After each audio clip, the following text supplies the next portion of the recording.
Amen.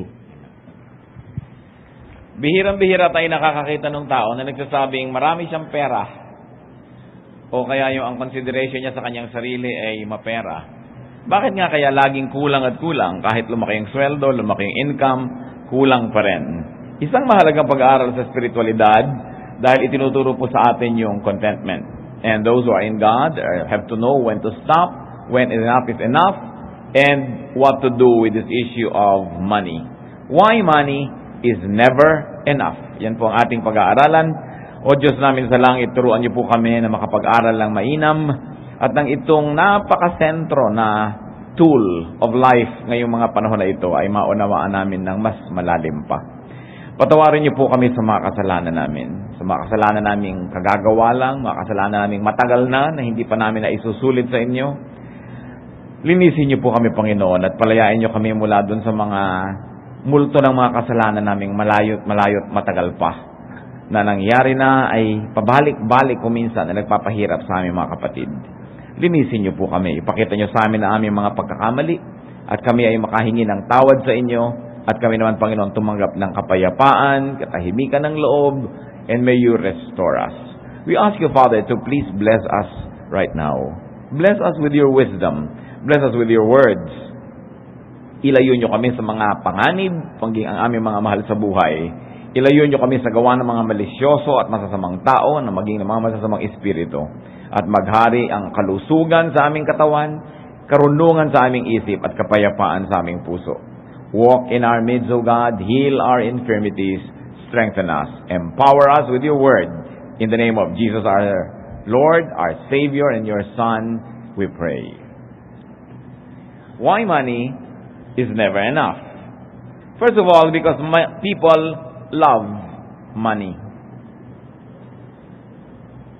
Generally speaking, at napakakonti siguro nung hindi nyo makikita na talagang nagmamahal sa pera na tao. People love money, and whatever and whoever you love is never enough. Pag in love ka sa boyfriend mo, hindi siya kasya. Kulang ang oras niya sa'yo, kulang ang panahon, kahit naghirap nakate-text at naubos na ang pera sa load, kulang pa rin si load.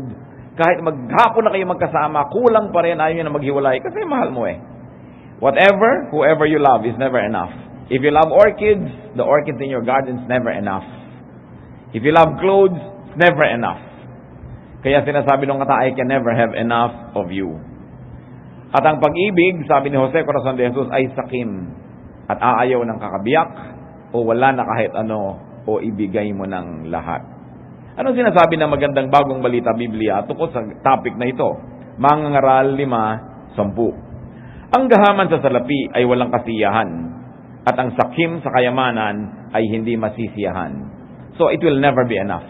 Kahit ang dami-dami niyan, kulang at kulang pa rin. Why else will money not be enough? Because money attracts spenders. And of course, more money attracts more spenders.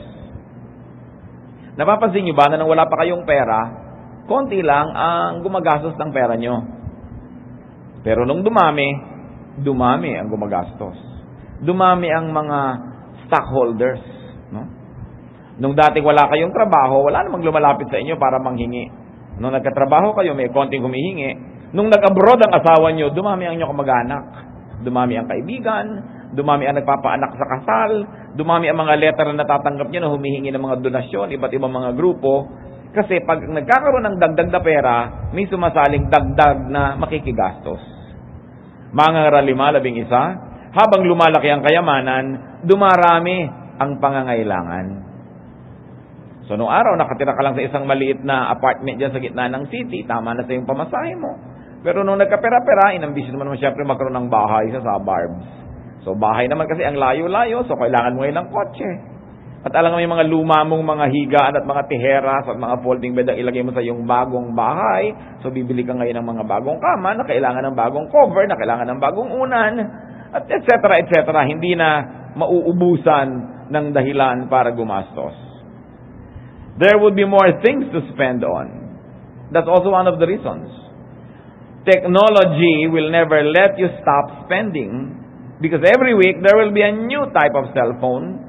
Every week there will be a new kind of computer.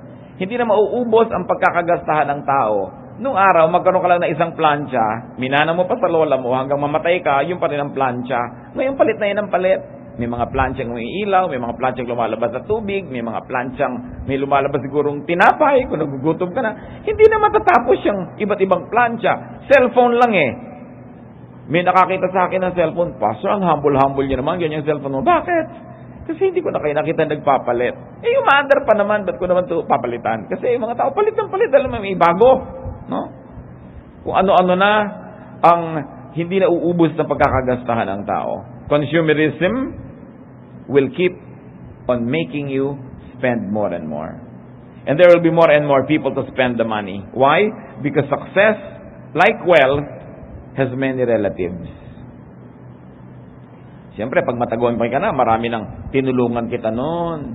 Inalagaan kita. Kahit isang araw ka lang naalagaan nung araw, parang siya rin nagpalaki sa'yo. Dahil isa ka na ngayon abogada, isa ka ng superstar. So, maraming gusto makihati sa iyong mga kinikita. Money is never enough because wants are insatiable.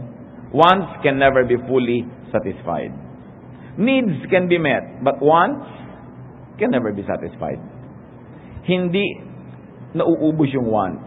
Yung need, kailangan mo ng damit para hindi ka ginawin, para hindi ka tamaan ng araw, para hindi ka hubot-hubad na naglalakad sa mundong ibabaw. Pero pag na-meet na yung want na yon, needs na ang kasunod, kailangan color coordinated na yan, kailangan ganito na yan, kailangan hahaba ang kwento. Hindi na siya matatapos. Lucas 12:15, ang sinabi niya sa kanilang lahat, sabi ng Panginoong Jesus, mag-ingat kayo sa lahat ng uri ng kasakiman, sapagkat ang buhay ng tao ay wala sa dami ng kanyang kayamanan. Siyempre, kabaligtaran ang iniisip ng marami, kaya nga ito itinuro ng Panginoong Jesus. Akala ng marami, mas mapera, mas mabuti. Mas maraming bagay, mas mabuti. Mas maraming sapatos, mas maraming kotse, mas maraming bahay, mas mabuti. Pero sabi niya, huwag kayong papalin lang sa ganyan. Hindi kayo nasusukat ng langit at hindi rin kayo dapat sukatin ng tao sa dami ng inyong ari-arian. And very especially, you must never measure yourself by what and how many things you have in your life. Money is never enough because most of the time, money is in the hands of the greedy. The greedy and the foolish, of course, don't know when to stop gathering money. They don't know when enough is enough. And because most of the money is in the hands of the very wise and the very greedy, it will never be enough because a lot of people are deprived. Merong unequal distribution of wealth because so much wealth is in the hands of so few. Nabasa ko sa periodiko nung nakarang linggo, ang itinatapon daw na pagkain sa Amerika, sa Britain, at sa ibang mga country sa Europe, maging sa Japan, ay billion dollars ang halaga habang nagkakagutom ang tao. Nagkaroon ng mga pag-aaral ng mga basurahan sa tinatawag nating developed countries, yung tinatawag nilang first world. Halos kalahati ng mga basurang nakatapon doon hindi pa nabuksan. Mga hindi nabuksang delata, hindi nabuksang yogurt, hindi nabuksang kung ano-ano, natatapon. Kasi may mga pera sila na afford nila yan. In fact, there are many developed countries na para lang pababain halimbawa o kaya pataasin ang presyo ng kamatis, sisirain nila yung toneladang dami ng kamatis para huwag pumasok sa market at huwag bumagsak ang presyo. Nagtatapon sila ng alak, ng gatas, kung saan-saan, para lang price manipulation and price control.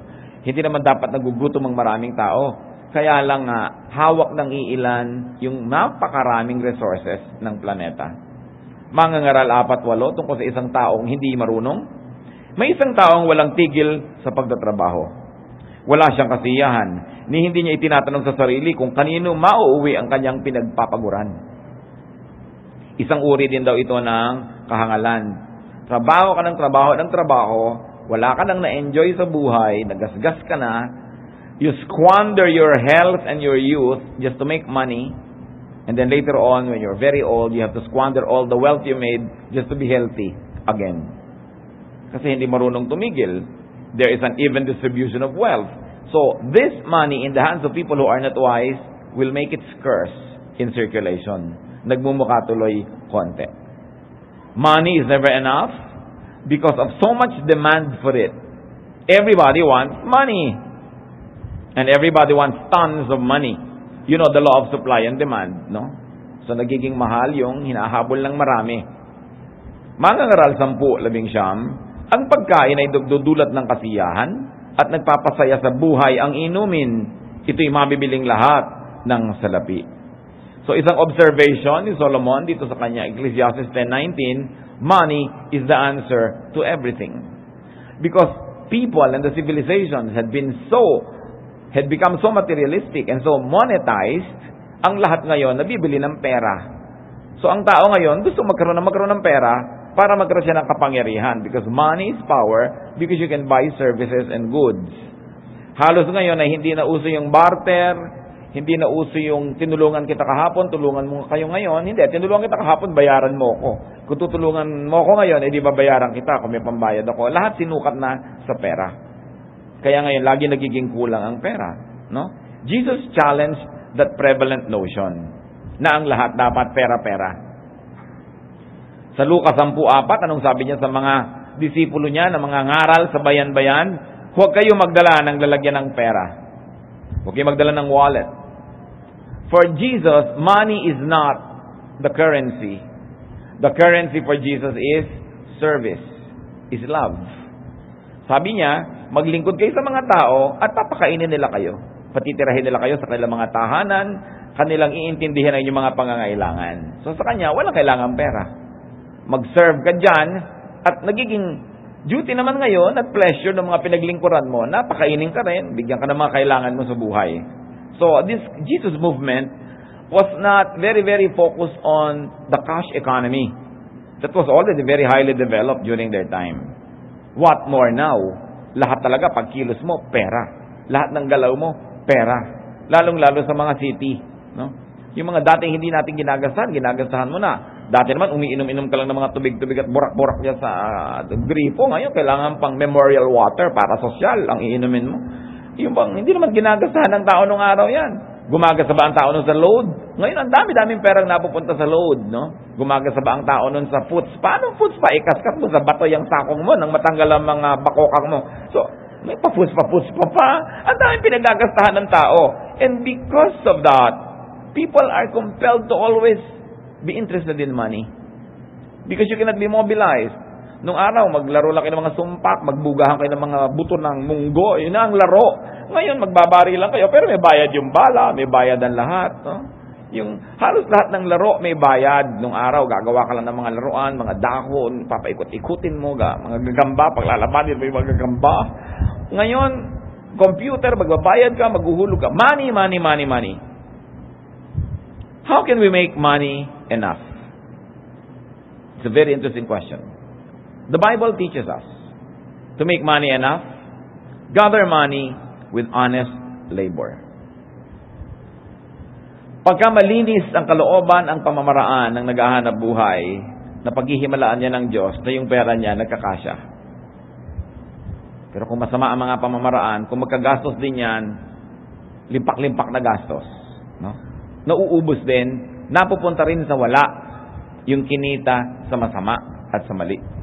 Kawikaan 13:11. Ang kayamanang tinamo sa daya ay madaling nawawala. Ngunit ang kayamanang pinaghirapan ay pinagpapala. So honest labor. Huwag yung laging gusto natin magkapera na pagod ng iba. Naghahanap ka kung sinong mabablockmail, naghahanap ka kung sinong mananakawan, naghahanap ka kung sinong maba 1, 2, 3, yung ang tagal-tagal nilang inipon, bigla-bigla ang nanakawin. Ang daming ganun na, yung mga OFWs, ang tagal nag-ipon, tapos biglang nanakawa lang sila ng kung sino, ang tagal nilang pinaghirapan. Tapos mamaya mo, yung nagnakaw din, wala na rin naman yung pera niya. Yung mga scam, ang dami-daming pinaghirapan ng taong pera, na-scam sila, nadadaya sila. Pero yung nandaya, ang ending din naman, wala rin eh.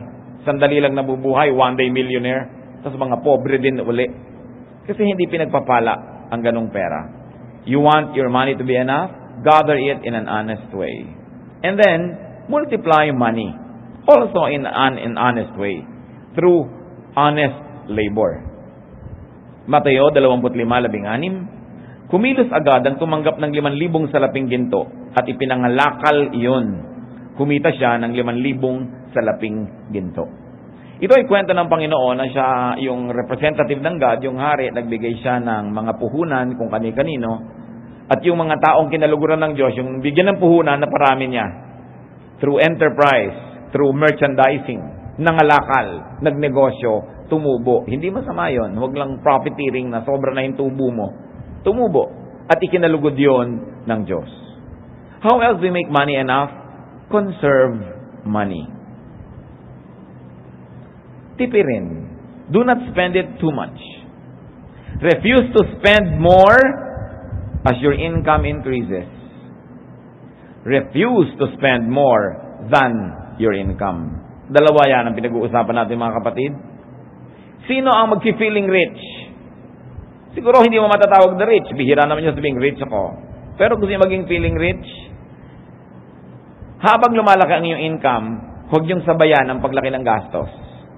Magkakaroon kayo surplus. You will feel rich.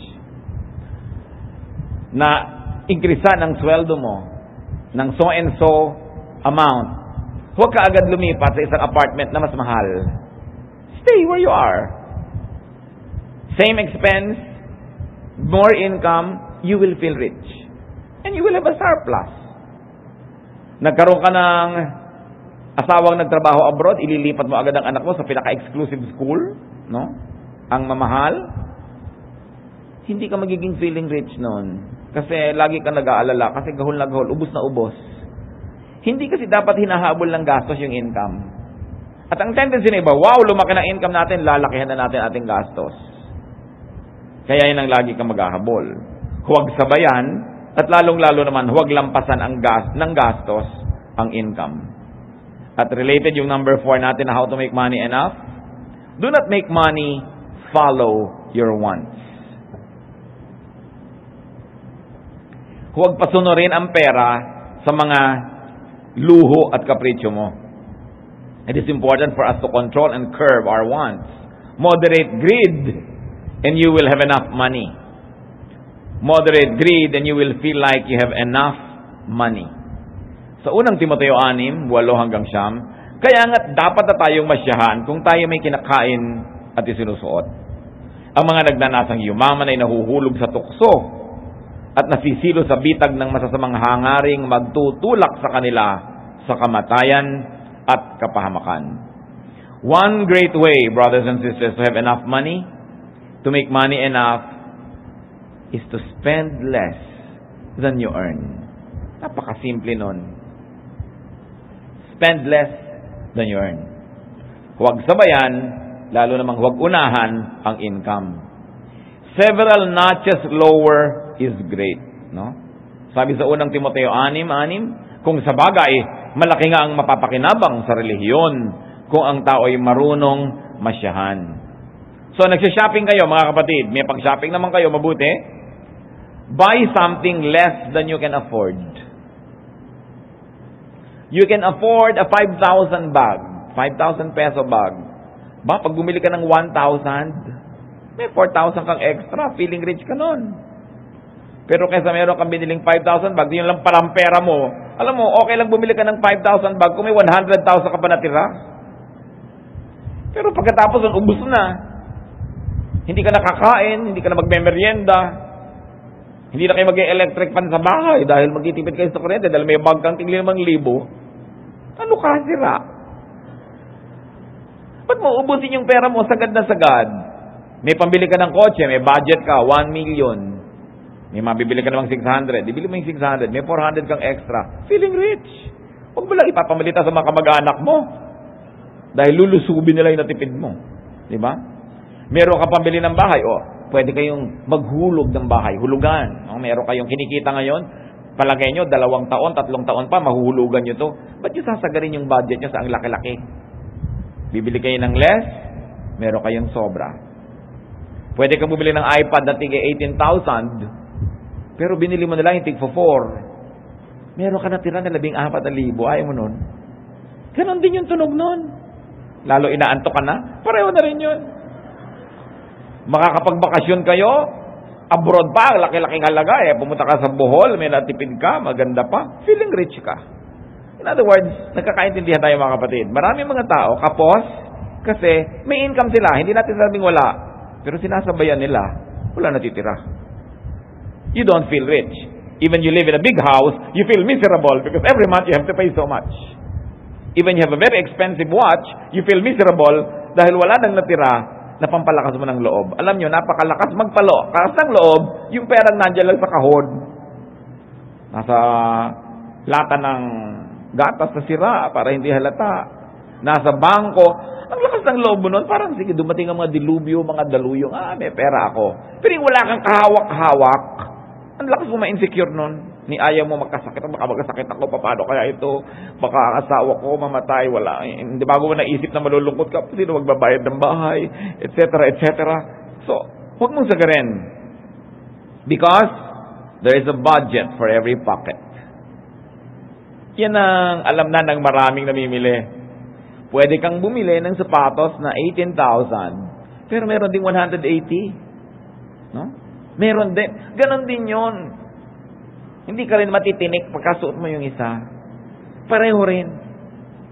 Yung mga bumibili na ang mamahal na mga cosmetics, mga makeup, mga panglagay sa mukha, kung marunong kayo magbasa, basahin nyo yung literature nyo, yun din ang laman nun. The same. No?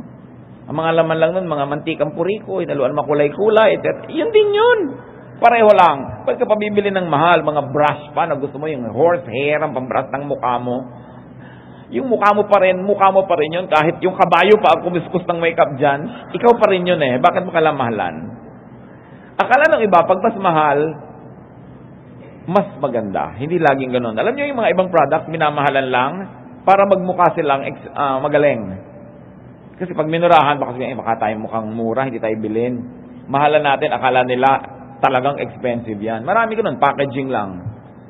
How to have enough money?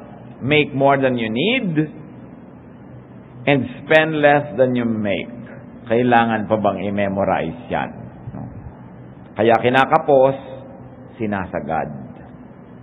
Yun mang electric fan, buksan mo lagi nasa 3, after 2 weeks, sira na yun. Kasi sagad.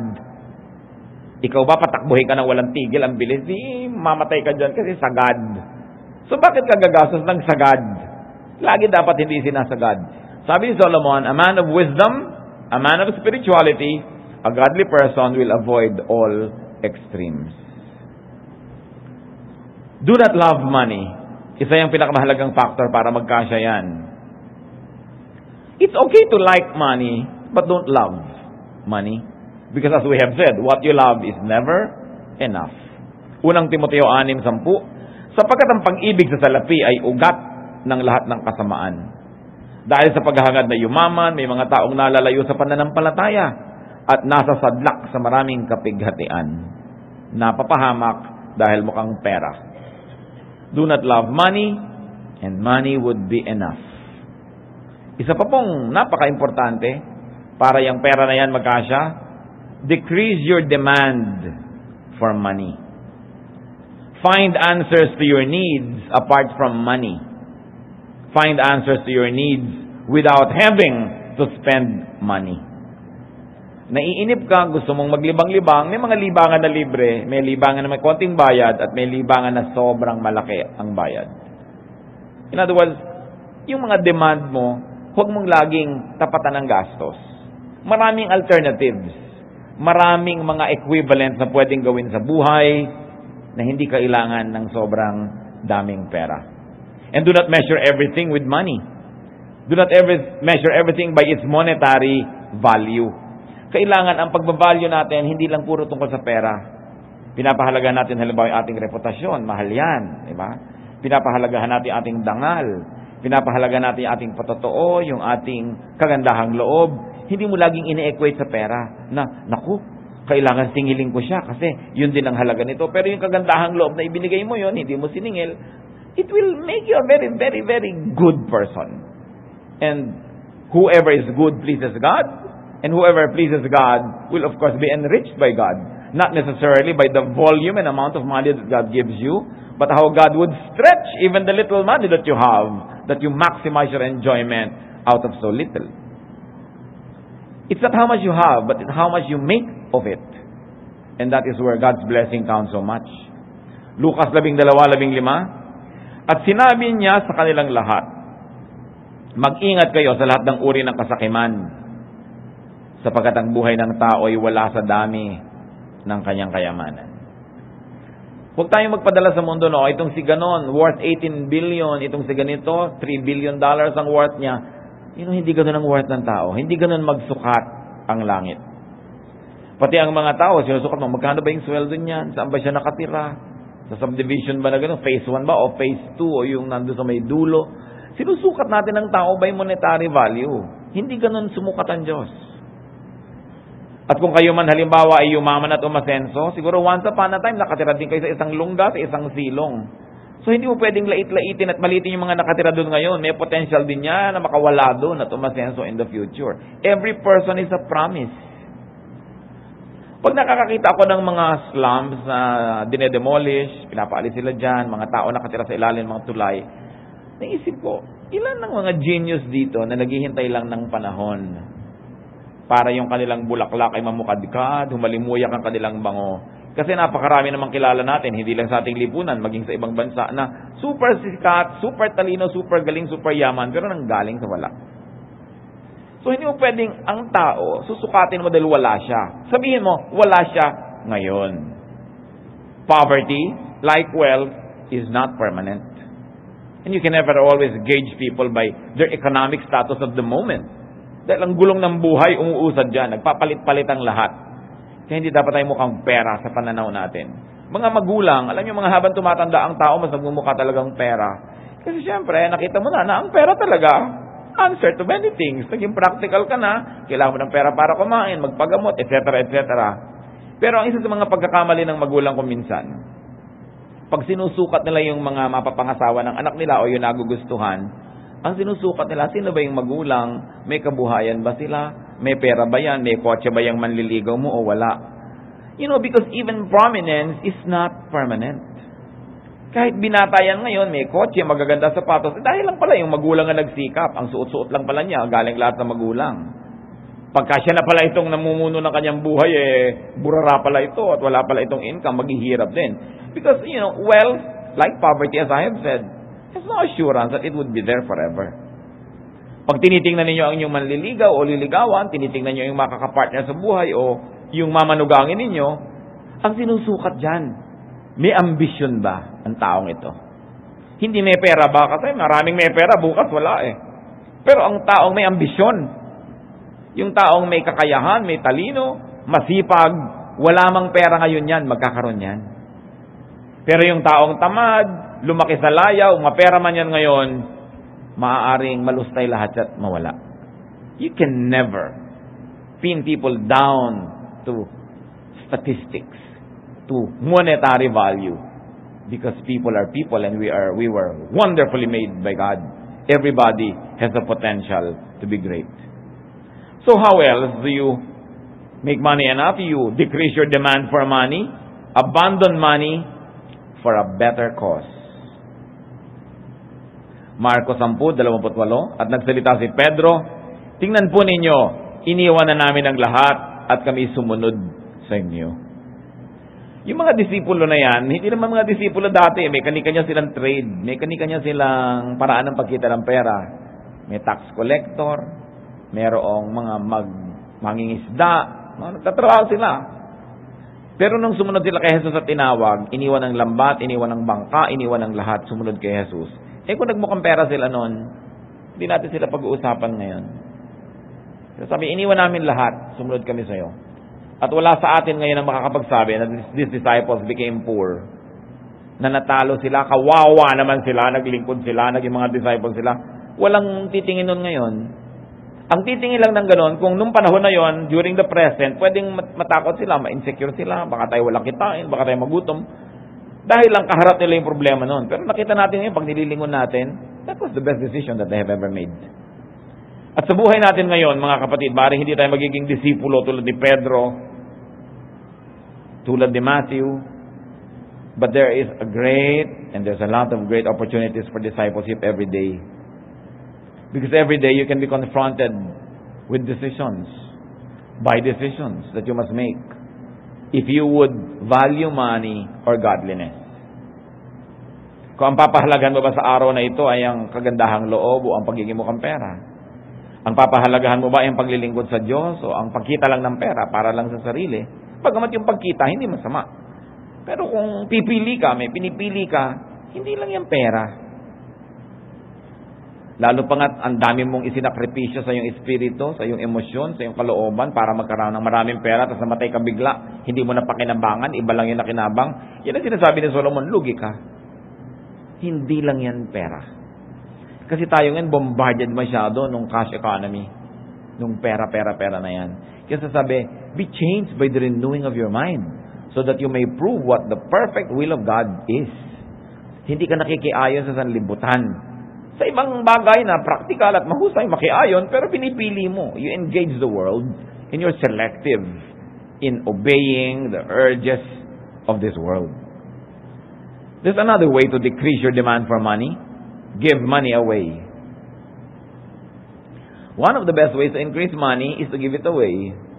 You may not increase the money inside your pocket, but you increase the money in circulation, it will be good for the economy. No? And it will be good for many people. Katulad lamang ni Zacchaeus, isang chief tax collector, yumaman ng yumaman, presumably sa pandaraya sa mga binubwisan. Nung siya ay nakapanayam ni Jesus, anong nangyari? Nagkaroon ng pagbabagong loob. Lucas 11:8. Tumayo si Zacchaeus at sinabi niya kay Jesus, Panginoon, ipamimigay ko po sa mga mahihirap ang kalahati ng aking mga kayamanan. At kung ako'y may nadayang sinuman, isasauli ko ito sa kanya ng maka-4 na beses. Walang magsasabi sa ating kawawa naman si Zacchaeus, wrong decision. Hanggang ngayon nga, pinag-uusapan ba natin siya? Kaya alam niyo mahalaga sa pagde-decide, mga kapatid, meron tayong eternity mindset. Na yung mahalaga, hindi lang yung mahalaga ngayon. Yung ano ba yung mahalaga 5,000 years from now, 10,000 years from now? Ano ba yung mahalaga sa langit? Hindi lang yung mahalaga dito, mahalaga sa tindahan, mahalaga sa cashier. Hindi natin nililimit kung anong mahalaga sa oras, sa panahon, sa lugar. That we have an eternity mindset and we measure many things through the measurements of eternity. So, there are people who have a lot of money but they have to unload to be free because money had become their slave. Whenever possible, trade money for other, for heavenly, or for spiritual currency. Money is currency, yes, but it's only one of the many. Nung meron isang mayaman na lalaking nagpunta sa Panginoong Jesus, gusto niyang sumunod, sumama sa Jesus movement. Sabi ni Lord sa kanya, Marcos 10:21 hanggang 22. Magiliw siyang tiningnan ni Jesus at sinabi, may isang bagay pa na dapat mong gawin. Ipagbili mo ang iyong mga ari-arian at ibigay mo sa mga mahihirap ang pinagbilhan. At magkakaroon ka ng kayamanan sa langit. Pagkatapos bumalik ka at sumunod ka sa akin. Ngunit ang marinig ito ng lalaki, siya'y nanlumo at malungkot na umalis sapagkat siya'y lubhang napakayaman. Ngayon, may magsasabi ba sa inyo, tama ang desisyon ng lalaki. Huwag sundin si Jesus. Huwag ipamigay ang kayamanan. Huwag sumunod kay Jesus. Ang yaman eh. May magsasabi ba na yun ang tama? Mukhang tama lang yun nun. Pero nung namatay na siya, almost 2,000 years ago, patay na siya ng nakaraang 2,000 years, patay pa siya sa darating na 2,000, 200,000 to zillion years, sasabihin mo bang tama ang desisyon niya? Yun ang sinasabi natin mga kapatid na eternity mindset. Hindi ka lang nabubuhay ngayon. Hindi lang ito ang panahon. Marami pa. Hindi lang ito ang iyong anyo. Magkakaroon ka pa na ibang anyo. Hindi lang ito ang buhay. Meron pang kabilang buhay. Hindi naman lahat ng mayayaman kailangan ipamigay niyo yung kayamanan niyo para sumunod kay Jesus. But this particular person, ang Diyos niya pera eh. Tapos gusto niya sumama kay Jesus. So alam ni Jesus, hindi pwede. Kailangan ang Diyos sa langit. Ang Ama sa langit ang Diyos. So tanggalin mo yung Diyos-Diyosan mo na yan para ka makasama sa amin. Ngayon, kung mayaman ka, pero hindi mo naman Diyos ang pera mo, Diyos mo yung Ama sa langit, hindi mabuti. Diyos mo na yung Ama sa langit. May pera ka pa, hindi yan tatanggalin ni Jesus. Diba? Tinatanggal lang kung sobra mong inaamo, Diyos. Naging yun na ang sagabal. Akala ng marami sa atin, hindi ako yun, hindi ko Diyos ang pera. Mag-isip-isip tayo. Kasi sa maliliit na bagay, malalaman natin kung Diyos ba natin yan o hindi. Sinusunod ba natin yung makaturuan, kabutihan, kagandahang loob o mahal din yan. Pera din yan. Doon mo malalaman kung masunurin nga ba tayo. So, paano pagkakasyahin? Paano pa sasobrahin ang pera? Change your attitude about money. You don't need a change of figures at the bottom line. Ang kailangan natin, hindi pagbabago ng mga number na nasa bank account natin para siya dumami. Ang kailangan, magbago tayo ng pananaw tungkol dyan. Change your attitude about money. Need it less. Do not be eaten up by consumerism. Recycle, conserve, spend less, and make more than you spend. Turuan niyo kami, Panginoon, kung ano ang katuturan ng mga bagay na ito sa aming buhay. Patawarin niyo kami kung may mga panahon na inuuna namin yung pag-ibig sa pera kaysa pag-ibig sa inyo. Na kami man ay nalilito ng mga maraming bayarin, nalilito kami ng maraming mga demands, desires, wants. Ituro mo sa amin, Panginoon, yung manahimik, mag-isip-isip. To get out of the race, sit in one quiet corner and reassess our values. At nung makita mo, Panginoon, isinusunod namin sa iyong katuruan ang aming kalooban, kagustuhan mo ang aming sinusunod.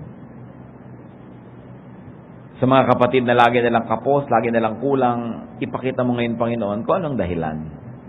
Nangako naman kayo ng abundant life sa amin. So if we are not abundant, maybe we just don't feel abundant. Or maybe because of our methods, the abundance that you intended for us is squandered, and so we feel poor. Ituro mo kami, meron kami mga ginagawang pag-aaksaya. Kung may mga dapat productivity na napapalampas namin, hindi kami mabunga samantalang pwede, ipakita mo sa amin, Panginoon, kung paano kami makikitungo dito sa perang ito, na imbes ito maging amo ng buhay namin, maging alipin namin ito sa paggawa ng tama at sa paggawa ng mabuti. Magbulay-bulay tayo, mga kapatid. Ask God for personal applications of what we have.